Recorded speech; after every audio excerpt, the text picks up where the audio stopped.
Shu mesli malina 40 yilda beradigan hosilini ular 7 yilda berib qo'yadi. Bir kunda necha kilo hosil terib olyapsiz? 100 kilo. Bir kunda 100 kilo hosil terib 100 olyapsiz. kilo Ko'rdim. 120 kilo shunaqa. Отборni biz 150 ming so'mdan optimum topshiramiz. Srednisi bor. Srednisi biz 80 ming so'm topshiramiz. Mesli malinalarni bilsangiz, tikoni katta bo'ladi. Qo'lga yomon kiradi. Buni tikoni yo'q. Oktyabr oxirida turibmiz. Ya'ni oktyabr oxiri, noyabr boshida ham malina juda ham ko'p hosil beryapti. Iyundan boshlab kunda yoki kunora hosil yig'ishyapti. Bunaqa daromadni qayerdan olish mumkin? O'rtacha 1 kilosi 100 ming so'mdan bo'lib turibdi ekan. Videoni ko'rsalaring, mana shu malina ko'chatlarining savdosi, mana shu malina ko'chatlarini sotish haqida ham joyi bo'ladi. Narxlari haqida ma'lumot beramiz. Aktual savol, ko'chatlarini qanchadan berasiz? Tez daromadga kirib, ko'p pul ishlayman degan dehqonlar bormi yoki umuman dehqonchilikka endi qiziqmoqchi bo'lganlar bormi? Ham bu ekinimiz juda ham tez daromadga kiradi va kelajakka ham investitsiya qilsalar ham bo'ladi. Hozir biz malina ekilgan yerdamiz. Malinani ham ajoyib navi, ya'ni Delniva navi. Mana shu malinalar noyabr oyida ekilgan, iyun oyidayoq oradan 6 oy, 7 oy o'tib hosilga kirgan. Ibrohim aka, demak biz hozir sizni yangi yeringizdamiz. O'tgan yilgi ekilgan malinalaringizni ham ko'rganmiz. O'shalarning ko'chatini ekilgan, adashmasam bitgan. Assalomu alaykum. Ha, albatta bu o'shalarning bolalari. Ha. O'sha navda, o'sha Delniva navidan bolalarini olib, bu yoqqa olib chiqib ekkanmiz. Hali bularning yoshi bir yoshga ham to'lmagan. Shunaqa hisobga olib qo'yish kerak. O'zini ildizidan chiqqan malinani ekilgan. Xuddi shunaqa. Videoni ko'rsalaring, mana shu malina ko'chatlarining savdosi, mana shu malina ko'chatlarini sotish haqida ham joyi bo'ladi. Narxlari haqida ma'lumot beramiz. Aytganimizdek, malina ko'chatlarini eksangiz, keyingi yil yo'q, ya'ni 7 oydan keyinoq siz daromadga kirasiz. Faqatgina tez daromadga kirish emas bu yerda. Kelajakka ham investitsiya qilasiz. Aka, buni o'zi umri qancha, davomiyligi qancha, buni hayot davri qancha? Bu o'zi kitobida aytilgan 15 yil deyilgan. Lekin men o'zim hali 15 yil buni yashattirmadim. O'zim masalan 15 yil boshidan o'tmadim bu narsani. Shuning uchun men hammaga 7 yilga bo'lardim. Lekin bu 7 yildan hisob kitob chiqarish bo'yicha o'zimizning mahalliy malinalar bor-ku, o'sha mahalliy malina xalq tilida aytganda mesli malina. Shu mesli malina bu 40 yilda beradigan hosilini bular 7 yilda berib qo'yadi. Ha, lekin bu 7 yilda qaridi degani bu tamom endi bu yerni qaytadan ko'chat sotib olaman degani emas, chunki bu har yili tagidan yangi ko'chatlarni sizga berib boradi. Ya'ni qarishiga yaqin yana yoniga yangi ko'chatlarni ekan, sizda davomiy, ya'ni davomiy kelajakka investitsiya bo'lgan ko'chatlar bo'ladi. Aka, hozir buni kilosini qanchadan topshiryapsiz? Bozorda sotilishini so'ramayman. Supermarketdagi narxini so'ramayman. U yerdagilar so'rasam, "Vau, buncha qimmat" deyshadi. Siz o'sha sotuvchilarga qanchadan topshiryapsiz? Men o'zim ochuvchasiga aytaman. Bizda 3 xil sortirovka bo'ladi. 3 xil sortirovka. Bizda отбор, средний va maydamiz bor. Отборni biz 150 ming so'mdan optimum topshiramiz. Srednisi bor. Srednisi biz 80 ming so'm topshiramiz. Keyin maydani burdalanib ketganlari bo'ladi. O'shalarni hozirgi paytda biz 50 mingdan topshiramiz. U burdalanib ketganlar nachinkiga, murabboga, kompot, mana jemni qo'rishlarga ishlatishadi. Ha, choy, malina, choy, boshqa. Ha, demak tushunarli. O'rtacha demak 100 ming so'mgacha hisoblasak bo'ladi-da, bir kilosini. Xuddi shunaqa. Xo'p, buni bir sotikka nechta eksa bo'ladi yoki 10 sotik hisobida olaylikmi? Uni daromadi qanaqa bo'ladi? Mana hop. Buni 2 xil yo'nalishda eksa bo'ladi. Xuddi aytib o'tgandek, ekonomiy varianti bor, pulni tez chiqaradigan varianti bor. Agar ekonomiy variantda ekadigan bo'lsa, 1 metrga 2 ta ekiladi. Ya'ni orasi 50 santimetrdan tashlanadi. Shunaqa eksa bo'ladi. Lekin bir xilda yo'q, men yerim kichikroq deganlarga men 1 metrga 3 ta ekishni tavsiya qilgan bo'laman. O'shanda hosili ham ko'p bo'ladi, daromadi ham ko'p bo'ladi. Agar yerim katta deydiganlarga, masalan, bir xil aytadi, bir 4-5 gektar yerim bor deydi. Bo'sh yotibdi deydi. Lekin bunaqa ko'p ko'chat olishga mablag'im yo'q deydi. Shunaqalarga men aytgan bo'lardim. 1 metrga 2 ta ekish maslahat bergan bo'lardim. Keyingi yil o'zidan ko'paytirib, bolalarni chiqarib, o'sha 1 metrga 2 ta ekib, o'sha bolalardan ko'paytirib chiqarib olishadi. Qarang, xo'p, o'zingizning molingizda aytamiz. Necha sotikka nechta malina ko'chatini o'tgan noyabrda ekkansiz? Mana shu joyingizdan? Mana shu joyimizga o'tgan yili 5 mingta tub malina ko'chatini ekkanmiz. Joyimizdan, o'z birinchi videomizda joyimizda o'sha yerdan men 5 mingta tub malina ko'chatini olib chiqib, ildizidan chiqqan ko'chatlarni olib chiqib ekkansiz. 5 ming tub. Xo'p, bu yil birinchi yili bilishimcha kunora hosil yig'yapsiz. Har kuni почти. Har kuni juda salqinlashib ketganda kunora, bo'lmasa har kuni hosil teryapsiz. Bir kunda necha kilo hosil terib olyapsiz? 100 kilo. Bir kunda 100 kilo hosil terib olyapsiz. 100 kilo ko'rdim. 120 kilo shunaqada. videolarni qo'yib qo'yaman, hozir yig'ayotgan, terilayotgan joylarini ko'rdim. Demak, bu iyun oyidan boshlab to noyabrning so'ngiga qadar xuddi shunaqa. terib olishni mana bu yerda mana operator ko'rsatishingiz mumkin. Hozir mana bu hosillar yig'ilyapti. Mana keyingi oylarga bular yetilishni boshlaydi. Men hozir aytib qo'yay, biz hozir oktyabr oxirida turibmiz. Ya'ni oktyabr oxiri, noyabr boshida ham malina juda ham ko'p hosil beryapti. Iyundan boshlab kunda yoki kunora hosil yig'ishyapti. Bunaqa daromadni yana qayerdan olish mumkin?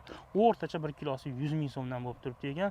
Menimcha albatta bunaqa malinazorlarda, aynan malina emas, umuman rezavor sohasini rivojlantirsak menimcha yaxshi bo'ladi. Galibukalarni ham sekin Galibeka emas. Yo'q, galibeka emas. Men asosan bor fokusimni shu malinaga qaratmoqchiman. Nimaga deganda malinaga talab juda kuchli. Masalan, men galibekani aytib o'tiraman, birov molni yomonlashamiz. Galibeka ekkaningizda u 4 yildan keyin sizga hosil beradi. Bu malina ekkaningizdan keyin 6 oydan keyin sizga hosil berish boshlaydi. Noyabrda ekib turib, iyunda daromad olish bu qaysi ekinda shunaqa? Yana 1 yillik ekin emas, ko'p yillik ekin. Daromadini ham o'zlaring ko'rib turibsizlar. Akani o'zi mana bundan oldin pomidor ekkan issiqxonada. Aka, mana o'zingiz ayting, shu pomidor misolida buni ikkovini mehnatini solishtirganda. Bitta pomidor emas, hozir pomidor, qulupnay, bodringlarni ham mehnatini. Qulupnay ham ekkansiz, shakar sinamlarni ekkansiz. Xuddi shunaqa. Qulupnayda to'rs, birinchi azobi, uni ozuqasi o'ta qimmat bo'lardi. Ozuqalar men qiynalardim. Ikkinchisi u ko'mir yoqish kerak. Ko'mir yoqib, voy, haftasiga $1200 ko'mir ketardi. Tasavvur qilasizmi? Haftasiga $1200. Keyin uni svet ketib qolmadimi? Keyin ana ulitkasi bor, shu ulitkam kuyib qolmadimi? Bosh og'riq bo'lardi, atrofdagilarda jarabalar, atrofdagilarda bosh og'riq bo'ladi. Bungacha men operator mana bu ko'rsatding. Bunda men maza, mana kalibrni qarang, mana. Bitta barmoq kalibr. Buni hozir bitta narsani yana qaytarib gapiraman. O'tgan yil video qilganimizda ham, bozorda 40 ming so'm-ku, bozorda 50 ming so'm-ku vosiyat. Yana tushuntiraman. Ular mahalliy nav. Bu Yevropani Dilniva navi. Buni farqlashni bilib olishimiz kerak. Buni to'g'ri tushunishimiz kerak. Shuning uchun ham shu yerga e'tiborli bo'lamiz. Ana men aka bilan gaplashyapmiz, so'zlar aytishdi, issiqxonada pomidor yoki qulupnay yetishtirishdan ko'ra bir necha karra mehnati kam. Xuddi shunaqa. Aka, lekin bu yerda ham ishlatadi, mehnati kam bo'lgani bilan doimiy to'rtta ishlatadi. Ular faqat hosilni yig'ib olish uchun. Men lekin malinaning eng qiyin tarafini aytaman. Hamma narsani o'z qiyin tarafi, lekin malinaning eng qiyin tarafini aytaman. Bu terim. Chunki mayda rezavor bo'lgandan keyin shu doimiy faqat terim bilan shug'ullanishadi. Lekin o'sha mayda ish bo'lgani bilan ham daromadi ko'p bo'lganiga katta hosillarni. Lekin bu o'zimizning mahallaga o'xshagan katta tikonli emas. Ko'rgan bo'lsangiz, kichkina tikon. O'zingiz bundan qattiq qo'lingiz bilan siqsangiz ham tikoni ham bilinmaydi. Mana qarang, mana bular, mana hozir mana oktyabrda oxiri, mana noyabrda boshlariga bular pishib turib, mana bular qarang.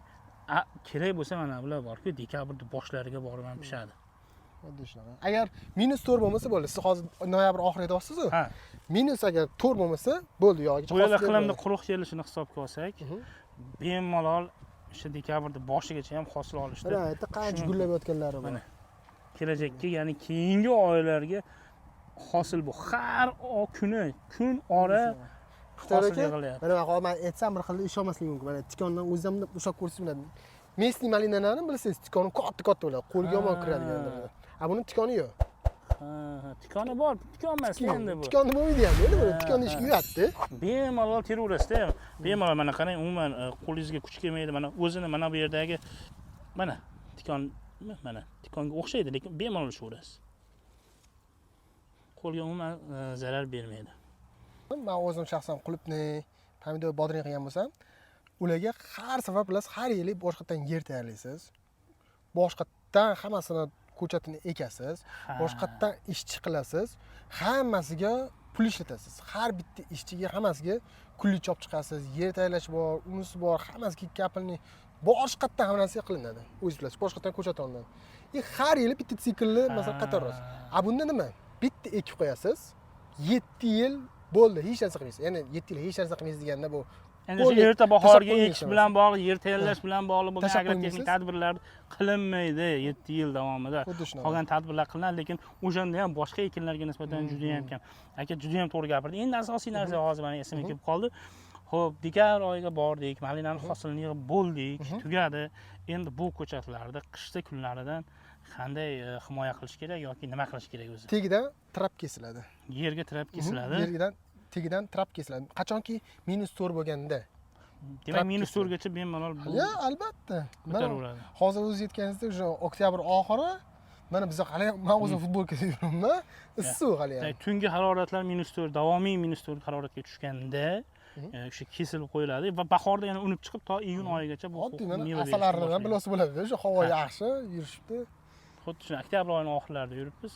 Hosil juda ham zo'r. Eng asosiy savol, aktual savol, ko'chatlarini qanchadan berasiz? Optimga yoki kamroq oladiganlarga? Hozir o'zingiz ko'rdingiz.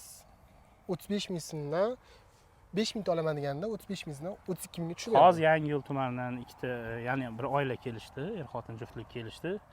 Ko'rdim, juda ham katta masshtabda yerlari bor ekan. Ular ham o'zlari malina bilan shug'ullanishar ekan, faqat o'zimizda mahalliy navdan ekishar ekan. Endi hozir navni yangilamoqchi bo'lishib, shunaqa zamonaviy navlarga o'tishmoqchi ekan. Hozir biroz gaplashdik, kamera ortida gaplashdik. Demak, xo'p. Mayli, ular o'z yo'liga. Biz obunachilarga qanchadan berasiz? Masshtabli bo'lsa, mana shunchadan ko'proq bo'lsa yoki shunchadan kamroq bo'lsa qanaqa? Bular dastavkasi qanaqa bo'ladi? Lekin men bitta narsani oldindan aytib qo'yay. Bizda unaqa 10 ta, 20 talab sotilmaydi. Eng kamida 100 ta. O'sha o'tgan yilgi videomizda ham aytganman. Lekin 10 ta, 20 ta oladiganlar ham sotiladi. Ularga faqat qimmatroq. Ularga 50 mingdan sotiladi. Agar men ularga ham 35 ming so'mdan optim narxda sotadigan bo'lsam, men bu yerda 500 ta, 1000 ta oladiganlarga adolatsizlik qo'ygan bo'laman. Buni hozir tushuntiraman. Hozir boshqa uzumchi akalarimizning videolarida ham tushuntirdik. Ular ham shunaqa ishlashadi. Qanchalik kam sotib olsangiz, shuncha narx qimmatlashaveradi. Chunki bular o'sha 10 tupni ko'chirishadi, o'sha 10 tupni aytaylik dastavka qilishadi. Ya'ni bir xil vaqt, bir xil kuch, bir xil energiya sarflashadi. Shuning uchun ham buni narxi ko'tariladi. Lekin eng kamida 100 tup bu juda ham katta pul bo'lmaydi. Hovlingizni bir chekkasiga sig'ib ketadi. 100 tup hech narsa emas, lekin yildan yilga uni daromadini oshib ko'chatlardan ko'paytirib olishingiz mumkin bo'ladi. Ya'ni kichkina hovlilarga ham kamida 100 tupdan sotib olishni maslahat beraman. Xo'p, narxi demak shunda 35 ming so'mdan boshlanadi. Ha. Men ochuvchasiga aytaman, bu masalan o'zimizga $7 ga tushgan bu ko'chatlar. Men ekilishlari jarayonlarda hamma xizmatlar bilan bizga har bitta ko'chat $7 ga aylanib ketgan. Shu hisobdan bu ko'chat shu qimmat narxda chiqadi. Endi bizani ham to'g'ri tushunsangiz arziydi. Bu mahalliy nav emas, import nav. Hozirgi paytda bunaqa ko'chatlardan yo'q. Masalan, ribo joyga qarab ko'rsa ham bo'lishadi, so'rab surishtirsa. Boshqa joylarda ham bor, masalan, bir xil aytayapti. 12 ming so'mdan, 10 ming so'mdan, 15 ming so'mdan bor-ku xuddi shunaqa deyapti. Hop, bo'pti, shularni menga joyini ko'rsatdi, yana qasam ko'rsatdi desam, lekin ular menga faqat video, rasm mashg'ulot ko'rsatdi. O'zini bog'ini borib ko'rsatdi desam, yo'q deyapti. Nimani ko'rsatdi desam, bizga shuni ildiz rasmini ko'rsatib bo'ldi, ko'chat rasmini ko'rsatdi. Mana shu dinning ko'chat deyapti. Ammo siz qayerdan bilasiz? Borib uni hosildorligini ko'rdingizmi, donini ko'rdingizmi desam, yo'q deb turishibdi. Menda bog'imga shuna kelyapsizlar, ko'ryapsizlar, hamma narsani ko'ryapsizlar. Ochuvchasiga hech narsa bekitayotganim yo'q bo'pti. To'g'rimi desam, ha deyapti. Kimning gapiga ishonasiz o'sha odamni 15 mingdan sotayotgan yoki men 35 mingdan sotayotganiga ham ozgacha puldan qochmasdan mana bunaqasini ekkani yaxshi emasmi deyapman. To'g'ri. Hozirgi paytda o'zingiz bilasiz, mahalliy navi, o'zimdan Mesni Marina ham ko'chati 10 ming so'mdan, o'rtacha narxda 10 ming so'mdan sotilyapti. Ha, to'ppa-to'g'ri. Hozir mana to'g'ri tushunishlarini so'rab qolaman. 35 ming biroz haqiqatda qimmat bo'lishi mumkin, lekin bu bir martalik birinchi sotib olasiz, bo'ldi. Undan keyin buni mehnati ham juda ham kam. Aka, bitta narsa qilamiz. Kattaroq masshtabda oladiganlarga sal chegirma qilib berasiz. Kattaroq, 1000 dan ortiq oladiganlarga. Xuddi shu 1000 dan ortiq oladiganlarga to'g'ri. Chegirma qilib berasiz. Telefon nomeringizni yozib qo'yaymi? Albatta. Telefon nomerlarini yozib qo'yaman. Bekor kelasiz bu yoqqa. Tasodifan kesib turibman. Akani telefon nomerini yozib qoldiraman. Bog'laninglar. Kerak bo'lsa lokatsiyasini ham tashlab beradi, kelib ko'rishlari mumkin. Joyi nomini ham aytib ketsa bo'ladi. Juda ko'pchilik odam so'raydi. Toshkent City'ni oldida. Ya bu albatta hazil. Toshkent City'ni berib turing. Kamerani berib turing. Toshkent City'ni oldida. Mana hozir ko'rsataman. Nimaga hazilmas aka? Mana. To'g'ri. Nestvan ko'rinib turibdi. Toshkent City'ni oldida. 15 kilometr narada faqat. 15 kilometr beriroqda joylashgan. Xo'p, tushuntiring. Xo'p, joyimizda Toshkent viloyati Zangiota tumani, Nazarbek tarafda joylashgan. Yana ko'proq aniqini so'ramoqchi bo'lsangiz, Telegramdan o'zimizdan nomerlarga yozsanglar, lokatsiya tashib beramiz. To'g'ri yonimizga kelaverasizlar. Telefonlashib kelinglar faqat, chunki Albatta telefonlashib. Chunki ko'p bularni tarqatish bilan boshqa ishlar bilan boshqa ishlari ham bor, shug'ullanishadi. Ya'ni telefonlar doim odam bo'ladi, o'zlari bo'lgan paytda kelasizlar telefonlashib kelsalarning. Xullas, bog'laninglar, Malinadan kelajak rezavori bo'lgan mana shunaqa rezavorlardan bog' qilish kerak. Bundan buyog'i faqat soqani bosish kerak. Ixtiyor aka, mana yana bitta narsani qo'shib ketgan bo'lardim. Nimaga men hozir rezavorga ko'proq mehr berish kerak deyapman. Men o'zim rezavorni juda ko'p o'rgandim. Bizga, masalan, biz ayniqsa o'zbek dehqonlarimizga bu narsani juda uyatdiyapman. Nimani masalan? Chunki Malina bizga hali chetdan import bo'ladi, bilasizmi shuni? Bu bo'yicha prezidentimizning o'zi ham yaqinda ko'rdingiz o'zingiz. Toshkent viloyatidagi safarlarida rezavorchilikni rivojlantirish bo'yicha aniq tavsiyalarni berishdi. Ya'ni bu o'sha kelajakdagi eng asosiy pul bo'ladigan qishloq xo'jaligining asosiy yo'nalishi, asosiy qismi bo'ladi bu narsa. Chunki bu prezident darajasida, davlat darajasida rezavorchilikni rivojlantirishga e'tibor qaratilyapti. Bizlarning bilasizlar, supermarketlarda chetdan keladigan import malinalarni ko'rasizlar. Navini aytib o'tirmayman ulardan yaxshi bo'lsa yaxshi, ulardan aslo kam emas. Buni tekshirib olishlari mumkin. Delniva navi deb qidirsalaring kelib chiqadi, ma'lumotlarni olishlari mumkin. Ibrohim aka, yana nimalar qo'shimcha qilamiz? Keyin men yana bitta narsa aytgan bo'lardim. Hozirgi paytda bizga import kuniga 20 tonna malina import bo'lyapti. O'zbekistonga. Bu to'g'risi naqadar uyatda. Demak, O'zbekistondagi iste'molchilarni malinaga bo'lgan talabini hali ichki dehqonlar to'liq qoniqtirib bera olmayapti. Umuman qoniqtirib bera olmayapti. Bu qanaqa, aytaylik, biz hozir qanaqa qaram bo'lganmiz, aytaylik, sitrus mevalarga. Xuddi o'shanday bular ham halizgacha juda ham katta qismi chetdan kelyapti. Mana Portugaliya, Marokash va Qirg'iziston, Tojikiston va nima so'rar ekan, Kaliforniyadan даже kirib kelayotganlarni ko'rdim malinalarni. Men to'g'ri desam, mana shu o'zbek dehqonlarga shu tarafdan juda ham uyat degan bo'lardim. Nahotki biz o'zimizda shunday zo'r yerlarimiz bo'lib turib, unumdor yerlarimiz bo'lib turib, malinalarni chetdan olib kelyapmiz. Boshqa ekinlarni umuman yomonlamayman. Aytaylik, mana qo'shningiz tarvuz ekib qancha yildan beri haligi bir yaxshi daromad ola olmayotganini ko'rib turibsiz. Yeringizni boshlanishiga hamma joyiga emas, ma'lum bir qismiga eking, mana shu delniva navini, o'z foydasini ko'ring, unga qarab yo kengaytirasiz yoki kengaytirmay qo'yaverasiz. Bu juda ham katta mablag' talab qilmaydi sizdan. Faqatgina ozgina e'tibor berib, tajriba qilib mingta ekib ko'ring, bo'ldi. U yog'ini yillar davomida o'zingiz xulosa qilib qilaverasiz. Biz mana xulosadan o'tgan yillari 2 yil, 3-yili mana bu akani oldiga kelishim, lekin bu yillari 1-yil oldindan qulupni pomidor yetishtiradigan yerlarga borardik. U yerga o'sha noldan ekishganini ham ko'rganmiz bu ko'chatlarni. Mana endi hosilini berib turibdi. Demak, bog'lanaverasizlar. Videoga like bosish esdan chiqmasin. Sizda bosgan like'ingiz boshqa odamlarga ham bu videoni yetib olishini ta'minlaydi. Savollaringiz bo'lsa, kommentariyaga yozing. Akani vaqti bo'lganda savollaringizga javob beradi. Xudo xolasa, yaxshi daromadli kunlarda ko'rishamiz.